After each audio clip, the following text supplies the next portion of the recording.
婆婆给我老公找女人，在监控中看到老公出轨，我拿出几张纸，下一秒让他们下摊。下班后，老公一脸兴奋地通知我婆婆第二天要来，让我好好准备招待婆婆。我心里有些不舒服，却还是压在心底。这几年老公单位的事业发展得红红火火，手里掌握着家里的经济大权，而我却因为生孩子被单位辞退，事业受挫后，我只能窝在家里当个家庭主妇，照顾一家人的生活。特别是最近几年，老公明显变了不少，他做什么事情之前从来都不会先跟我商量商量，直接就告诉我结果，让我去执行，俨然一副大领导的做派。女儿也常常童言稚语地说，我们家里爸爸是老大，我是老二，妈妈是小可怜。可每当我情绪压抑到即将要爆发的时候，老公却滑不溜秋的又开始服软了。他几句讨巧哄人的话一说，再一想到守了多年的家庭和年幼的女儿，我满腔的不忿就像泄了气的皮球。这几年下来，我感觉自己情绪阈值变得越来越高了，整个人被时光被生活消磨得麻木沉闷，而以前的那个有追求有自我鲜活明媚的少女也离我越来越远了。第二天一大早，天才蒙蒙亮，家里就传来一阵咚咚咚的敲门声，动静大的都能把同楼层的邻居吵醒。我吓得马上惊醒过来，拿起手机一看，天哪，才4点多，这么早，会是谁呢？门被敲成这样，别是有什么事儿吧？我胆子小，于是我推搡着老公起床一起出去看看。打开大门，只见婆婆提着带着2个大蛇皮袋子站在门口，一边将门敲得震天响，一边大着嗓门叫唤。隔壁几家邻居也都被吵醒了，纷纷揉着惺忪的睡眼打开门查看。我非常抱歉地对他们笑了笑，赶紧帮婆婆提着东西，拉着婆婆进了屋。婆婆进门就把我的胳膊用力一甩，砰的一声关上门，随后就操着一口浓重的家乡话开始念叨：林梦瑶，你怎么还没起床？这都几点了？我在门口都敲了半天门了，一直没人给我开。这才几点，谁知道你几点来？我气得呼吸一滞。老公连忙出声打了个圆场：妈，我们也不知道您这个时候来呢，瑶瑶刚才还说一会儿要去车站接您呢，您坐车也累了吧，快来坐着歇一会儿。婆婆翻了我一眼，一屁股坐在沙发上，开始念叨了起来：哎呦，我这腰啊，你们是不知道啊，我这次买的是张站票，旁边那个30多岁的老女人板着脸还肯不给我让座，真是不懂得尊老爱幼，一点素质也没有，像这种女的哪个男的肯要，肯定是嫁不出去的。我皱了皱眉，心里对婆婆的言行有些不舒服，可看到老公坐在旁边一直听着笑着脸附和着，我突然有些哑口无言。算了，眼不见为净。于是我直接进了厨房，开始为婆婆准备早饭。听着客厅里不断地传来一阵阵欢声笑语，我只觉得心里压抑得喘不过气来。等我做好了早饭，婆婆端着碗大口吃着嚼着，发出一阵阵吧唧声。她一边吃一边跟老公说：儿啊，晚上你跟妈睡吧，咱们娘俩儿说说话。我这坐了一天车，这腰啊实在是太难受了，你手劲儿大，顺便帮我按一下。哦，对了，我还带了火罐瓶子，按完了帮我刮痧，再拔个火罐。我瞪大了眼睛，直接僵在了原地，只觉得一阵天雷滚滚落了下来，把我整个人雷得外焦里嫩。他们要一起睡？疯了吧！我顿时觉得这个世界简直变成了操蛋的狗血文，这种事情完完全全颠覆了我的认知和三观。我从来都没想过，有一天我也会面临着这种境地。老公皱皱眉，显然也有些不情愿。妈，这样不太好吧？我待会儿带您去楼下中医馆，请老师傅帮你按摩拔拔罐，他们都是专业的，比我强。婆婆却是不干了，指着老公大声叫唤：“怎么，你现在日子过好了，就开始大手大脚享受挥霍了是吧？以前家里穷，为了你上学，我挑着担子出去卖菜，肩膀都被压垮了，都不是为你了。小时候你每天都帮我按摩，还说以后长大了要好好孝敬我，现在长大了，让你帮我按一下腰都不乐意了，我真是白生了你这个儿子，白眼狼一个。”闻言，老公叹口气，一脸无奈地说：“妈，我没有不愿意孝敬您，您别多想，先吃饭，晚上我帮您按一下。”听到老公这样说，我再也待不下去了。我恨恨地瞪了老公一眼，转身跑到女儿房间里躲清静。关上门，我把自己蒙在被子里。我没有想到老公竟然真的会同意婆婆的要求，这件事膈应的我喘不过气来，越想越伤心。我只觉得内心的委屈和愤懑满的快要溢出来了，整个人已经到了崩溃的边缘。这时，被子突然被揭开，是女儿倩倩醒了。她稚嫩可爱的小脸朝我凑了过来，看到我满脸泪痕，她突然意识到了什么，亮晶晶的星眸看着我，小手轻轻在我的后背一下下的拍着，笨拙地学着我平时安慰她的样子：“妈妈，不哭哭，擦擦。”我一下溃不成军，鼻子酸涩难忍，心软得一塌糊涂。我抱着3岁女儿柔软的小身子，哭得泣不成声。过了一会儿，老公跑进来安慰我：“瑶瑶，我知道你心里不舒服，妈她年纪大了，是喜欢啰嗦，思想上也跟我们有代沟，你多让着一点，她养大我不容易。”我擦了擦眼泪，无助地说：“你心里有我吗？你们这样把我这个妻子置于何地？传出去了也不怕别人笑话我们？”老公一脸为难地看着我：“瑶瑶，我心里当然有你，你为我们家付出了这么多，我都记在心里的。但是我现在夹在你们中间也很为难，我妈这辈子强势惯了，你多包容。再说她也就住这么一阵儿，你为了我和孩子多让让好不好？最后这场风波还是以我的妥协结束了。”这天晚上，我和女儿倩倩睡在一块儿。我在床上翻来覆去的睡不着，一想到这个奇葩婆婆，我就气得脑仁疼。最后，我只能不断地给自己洗脑，安慰自己：既然她就住一阵子，那我就忍一下她吧，等她走了，我就自由了。可之后的现实却狠狠地打了我一耳光，一切都是我太天真了。老公小时候家里穷，公公更是手上一有点小钱就喜欢喝酒，喝醉了就对婆婆非打即骂。为了让家里拿钱出来供老公上学，婆婆更是梗着脖子跟公公呛声，吃了不少的苦。后来老公出息了，和我结婚后就在城市定居了。老公本来想接婆婆来享福，可公公死也不愿意让婆婆离开，一直拘着婆婆在家里伺候自己。直到几个月前，公公因为癌症去世，婆婆急忙收拾好家里的事情，就乐呵呵地来投奔老公。其实作为女人，我心里也很同情婆婆不幸婚姻的遭遇。但我们结婚时候，婆婆在酒席上用一副看仇人的目光看着我，哭天抢地地说我抢了她的儿子，她这么孝顺这么帅的儿子成了别人的。那时候场面一度非常尴尬社死。老公那边的所有的亲戚都在笑着劝慰婆婆该享福了。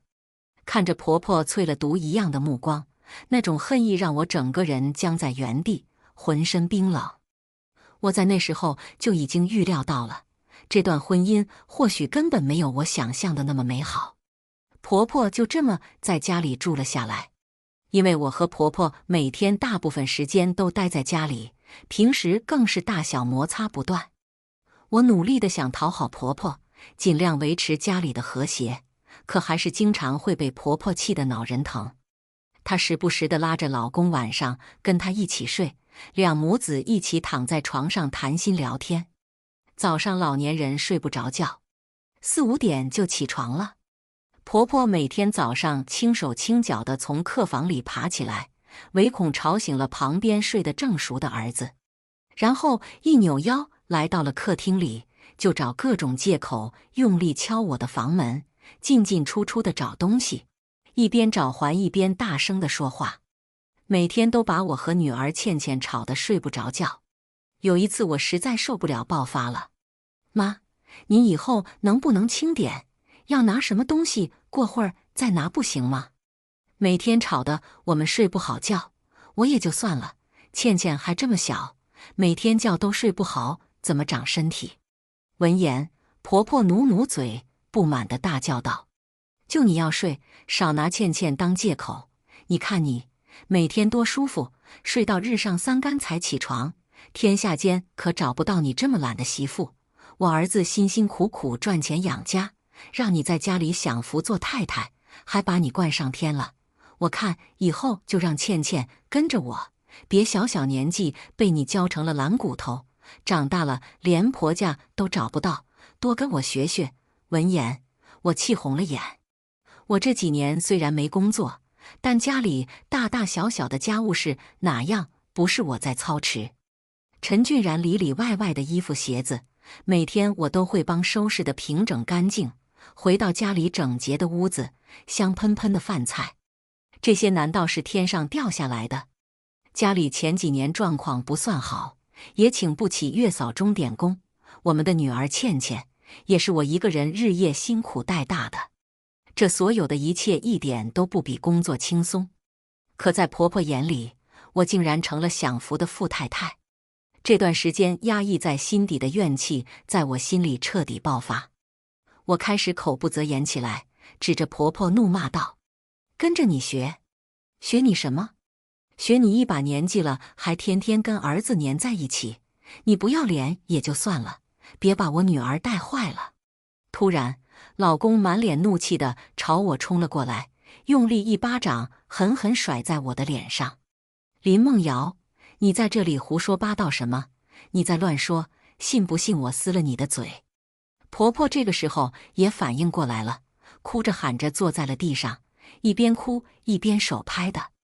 我不活了，家门不幸啊，娶了这么个欺负婆婆的恶媳妇，我辛辛苦苦把儿子拉扯大，临到头了，竟然被媳妇骑到脖子上撒尿，还朝我泼脏水，我不活了，我这活着还有什么意思？老头子，你怎么不把我带走啊？老公恶狠狠地白了我一眼，随后扶起婆婆往客厅走去。我脑子嗡嗡作响，捂着脸不敢相信，我竟然会落得这种下场。老公竟然不分青红皂白地打我。我一个人待在原地，只觉得眼冒金星，整个人晕晕乎乎的。明明现在是温暖的春天，可我全身的血液都是冷的，整个人如坠冰窖。就在陈俊然为了他妈不分青红皂白打我巴掌的那一刻，我知道我们的婚姻要结束了。我一个人连睡衣没换就跑了出去。大早上的，我披散着头发，苍白着脸，像个女鬼一样在外面飘荡着。小区的熟悉的刘阿姨朝我打招呼，我都没看见。刘阿姨一把拉住我，叹了口气：小林啊，你怎么跟失了魂儿？叫你都没看见。我扯扯唇，僵硬地朝刘阿姨笑了笑。这段日子把我整个折磨得心力交瘁，整个人看着苍老了好几岁。大概是刘阿姨有些可怜我现在的模样，于心不忍地说：小林，你也是的，别总跟你婆婆作对，她总是为你们两口子好的。你想啊，人家一大把年纪了，从乡下跑到城市里来，每天还照顾你们吃喝拉撒，多不容易呀！你当媳妇的，应该多让让，多包容，家和才能万事兴。听完，我痛得心脏抽疼得更厉害了，简直不能呼吸了，眼泪也顺着脸庞无声地流了下来。我不知道这段时间婆婆到底在外面是怎么样编排我的，为什么所有人都劝我让着她？我难道对她还不够忍让包容吗？可接下来刘阿姨的话更是让我百口莫辩。你婆婆对你已经够不错了，农村里面封建思想这么严重，但是你看你只生了个女儿，她也没怪你怨你，反而还好好伺候你，有这么开明的婆婆该知足了。直觉告诉我她说的根本不对，可却不知道从哪里开始反驳。我张了张嘴，什么话也说不出来，眼泪流得更加汹涌了。婆媳之间有摩擦也正常，现在不是开放了3胎吗？身体有病也不要慌，现在医学这么发达，肯定能解决的。你可以趁这个时候去医院治病，努把力生个儿子，给他们老陈家生个传宗接代的根。老人家还年轻，正好可以帮你带带孩子，这人一忙起来，就没那么多糟心事了烦恼了。刘阿姨的这一大段话更是让我心口堵得慌。世界上怎么会有这样的婆婆？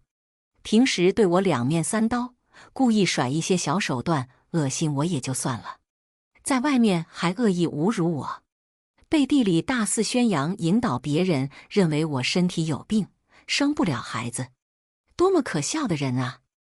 我怀胎10月，冒着生命危险孕育我和老公爱情的结晶，可现在我却要被人按着头颅跪伏在婆婆面前，对她感恩戴德。谢她什么呢？谢她不嫌弃我生的是女儿。呵，可真的是天大的恩情呢。不知道在外游荡了多久，我惦记着年幼的女儿，身心疲惫地回了家。到家后，老公正坐在沙发上和婆婆聊天说笑，年幼的女儿果然没人管，饿得眼泪汪汪的，窝在房间角落里眼巴巴地看着2个人。看见这一幕，我只觉得满身的血液都在尖叫，咆哮着要跟人拼命。这一刻，我真想用世界上最恶毒的刑法去折磨这2个人，但我不始终想在女儿面前闹得太出格，让她从小就有心理阴影。我将心里的怒火压了又压，进厨房快速地煮了点鸡蛋面条，喂她吃饭。女儿虽然年纪小，却也好像意识到最近家里的氛围不对劲，乖乖地坐在凳子上等我投喂。喂完女儿后，我整理好书包，把女儿送去了小区的幼儿园。回来站在家门口，我努力做了几个深呼吸，让自己情绪平静下来。自从婆婆来了之后，这个家已经成了我的噩梦，不再是我温馨的港湾了。推开家门，婆婆和老公正坐在沙发上看电视，老公掏出手机正在打游戏。婆婆昂着脑袋坐在沙发上瞥我一眼，冷冷地说：“瑶瑶，我知道看我这老家伙不顺眼，说实在的，我也看不惯你。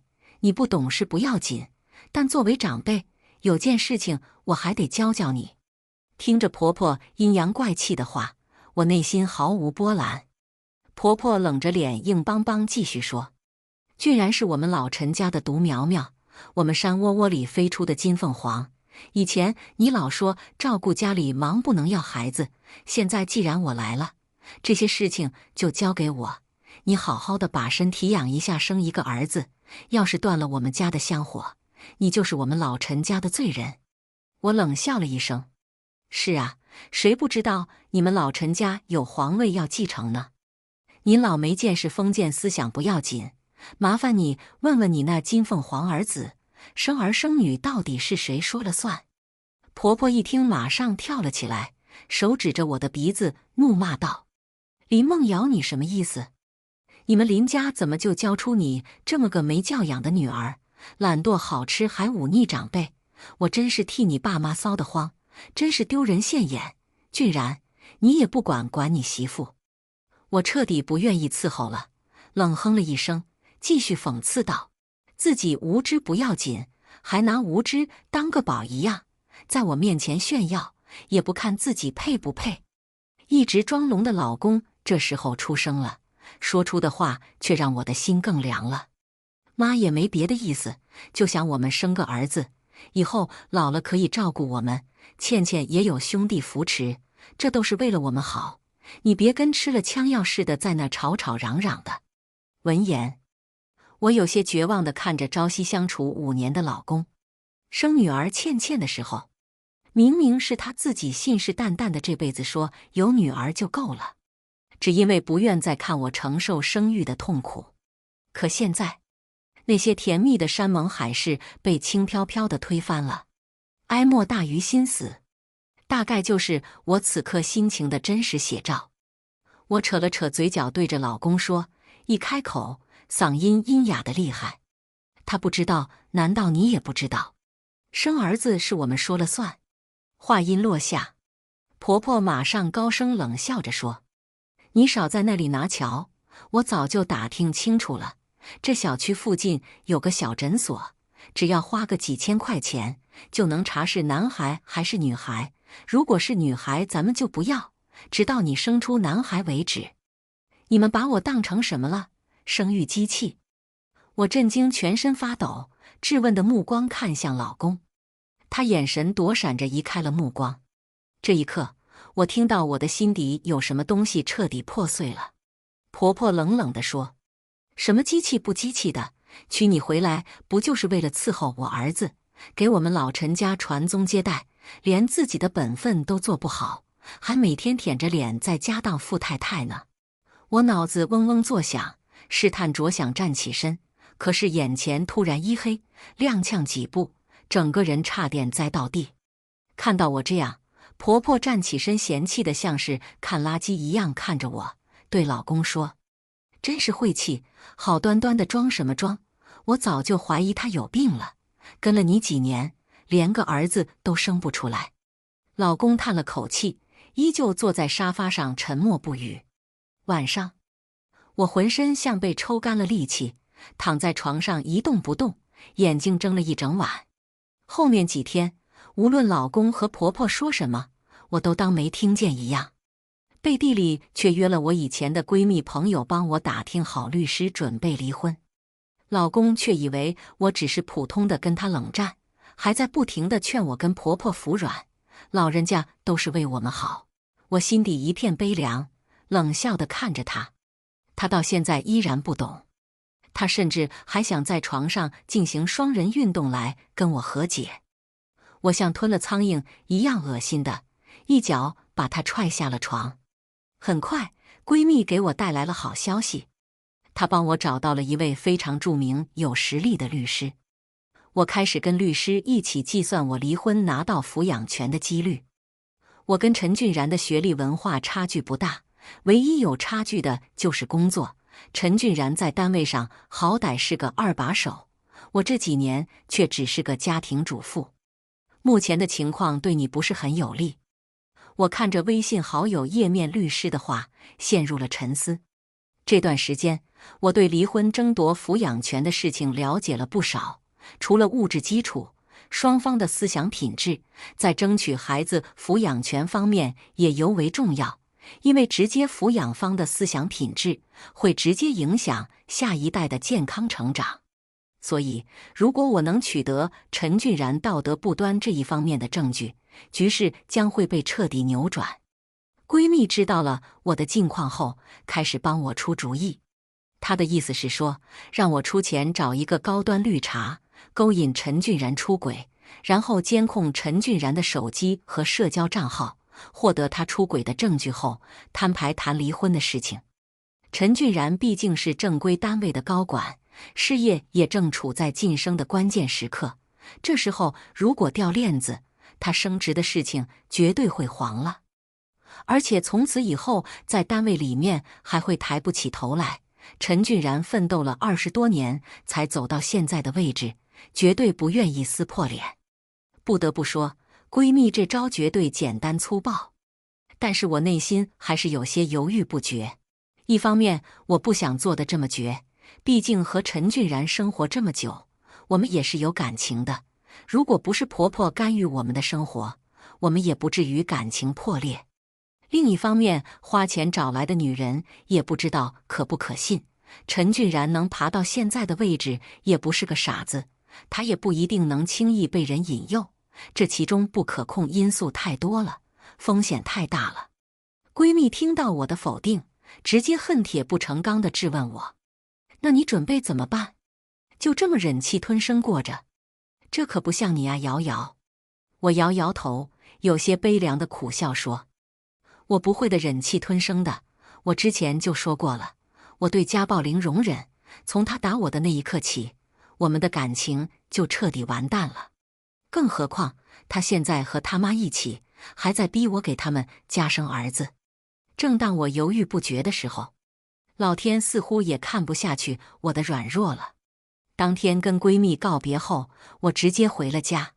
我推开家门的时候，看到一个眉清目秀的陌生女人和老公一起笑容灿烂地坐在我家的沙发上，婆婆更是笑得脸上皱开了花，笑眯眯地逗着我的女儿倩倩。倩倩啊，这是你的小梅阿姨呀，小梅阿姨会好好照顾你的，快叫小妈呀。女儿稚嫩的小脸上满是疑惑，最后还是不情不愿地喊了一声小妈。随后屋子里爆发出一片欢声笑语，女儿无辜的话语和婆婆得逞的笑容，还有枕边人陈俊然默许的无动于衷，就像是一把尖利的刀在我的五脏六腑里不停地扎。我疼得大口大口地吸气，钻心的痛楚像海浪一般涌上来，将我整个人淹没。这一刻，我终于下定了决心。事后，我花钱找了一个网络高手，利用网络手段追踪婆婆的手机。几天后，我终于搞清楚了他们的恶毒用意。这个女人是婆婆远房亲戚的侄女小梅，一直生活在农村里面。前几天，婆婆故意装作身体不适，跟老公商量从老家请个人来帮忙，价格便宜，做事勤快，就这么把这个女人弄到家里安顿下来了。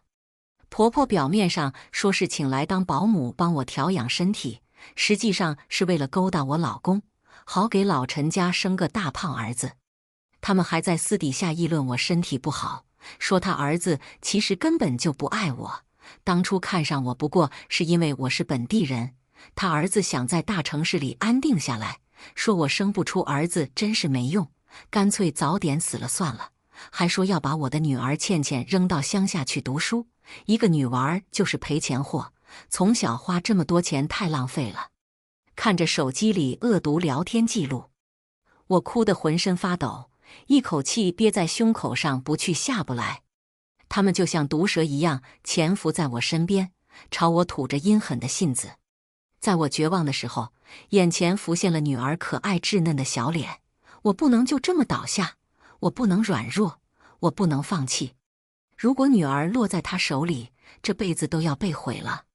我擦干了眼泪，心里憋着一口气，偷偷地在家里隐蔽的地方装了监控。我开始早出晚归，故意跟陈俊然吵架冷战，并且赌气将女儿带回了娘家。陈俊然还以为我只是闹脾气，背后对我一阵安慰，还说等过段时间就想办法把婆婆送回老家。我装作有些动容的样子敷衍着他，心里却早已经毫无波澜。从他打我的那一巴掌开始，我们的感情就画上了休止号。从他默认倩倩喊那个小梅妈妈时，我们的婚姻就已经终结了。而他在监控视频里跟小梅不清不楚的肢体接触时候，我的心就已经彻底死透了。我不在家里的这段时间，也给了婆婆和小梅可乘之机。一天下午，当我看到监控门口两人的鞋子时，我就知道一切已经尘埃落定了。在看到两人出轨的视频时，我对着屏幕又哭又笑，心里又开心又难过。没想到我需要费心谋划还不一定成功的事情，竟然就这么被婆婆轻飘飘地送到了我的手上。这一切太可笑了。后来我筹备好一切，在陈俊然面前彻底摊牌。我欣赏着他愤怒惊恐的脸，心底的愉快满得快要溢出来。再后来，我成功拿到了女儿的抚养权，陈俊然和小梅顺理成章地走到了一起。很快，小梅怀孕了。不过，我当然不可能就这么轻易地放过他们。我调查取证后，一纸举报书将陈俊然送到了相关部门的桌上。举报书里明明确确地放着陈俊然收钱办事的相关证据。法院经过审查，判处陈俊然有期徒刑6年。他们的孩子在肚子里1个月的时候，就已经有了一个坐牢的爸爸。等小梅的孩子出生后，得知是个女儿，我那个曾经的婆婆马上变了脸，开始对着小梅非打即骂。可惜小梅也不是吃素的，两人经常撕扯打架，闹得小区里面鸡飞狗跳，邻居们不止一次投诉了他们。很快，小区的那套房子就被挂牌售卖了，两人没有生活来源，不得不骂骂咧咧地搬离了小区，回到了乡下。他们走的那一天，我隐在人群里，看着他们在车站里一路互相咒骂撕扯，心里畅快无比。最后，在闺蜜的帮助下，我在其他城市找到了一份不错的新工作。我和父母将这个城市的财产处理好之后，一起离开了这个城市。临走之前，坐在飞机上，我遥望着告别这个曾经给我幸福也带给我痛苦的地方，低眸看着女儿恬静美好的睡颜。这一刻，我突然觉得过去的一切都不重要了。我开始相信，我经历过所有的黑暗、悲痛和绝望，都是为了余生和父母女儿幸福的生活在一起。